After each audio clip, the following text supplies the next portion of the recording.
Exciting moments at the Southwest Virginia Wildlife Center. They've received their first Bobcat kitten of 2025. And what you're looking at here, it's been 2 years since they received a kitten, but if you remember, they successfully rehabbed and then released, that's these, 2 Bobcats back in 2024. And we featured those 2 on the WSLS 10 Bobcat Cam at WSLS.com, so the community had the chance to watch them grow up. And Rachel, you were there for this release. I was, and it's so incredible. We're starting the process all over again.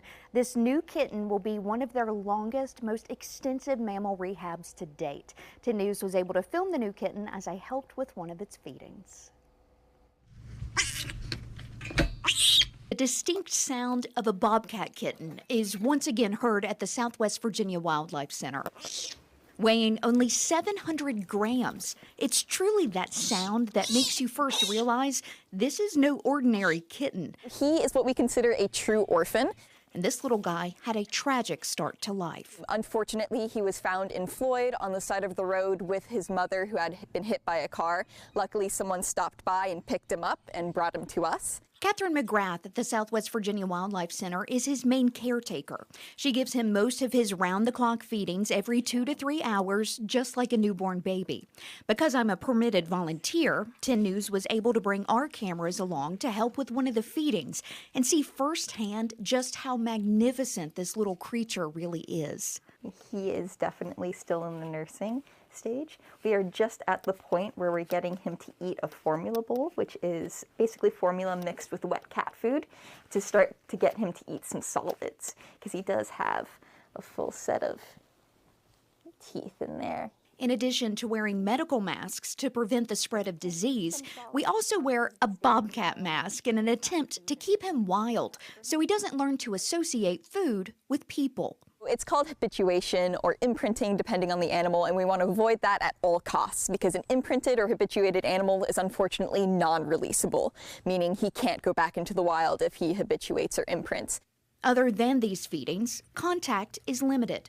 The goal is to release him back to the wild in 2026, one of the most extensive and expensive rehabilitations the center has undertaken. But once he hits a more mature age and he's really growing into a full bobcat, he's going to be eating, I think it's about 4 times more than a normal house cat. So that's usually like an entire chicken a day. So it's a lot of food. His prognosis is good, but he has a long road ahead of him.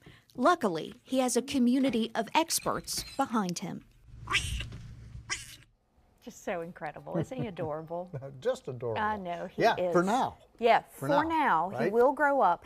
It cost about $20,000 to rehab the previous bobcats. So they do rely on community donations to make this possible. And once he grows up a little more, he'll be in the outdoor enclosure where we have our live camera set up. So you'll be able to check in on him night or day to see how he is doing. Just an amazing experience. Yeah, so, and you have to wear that mask so they don't identify you as like the source of food, right? We don't want it to think that we're mom.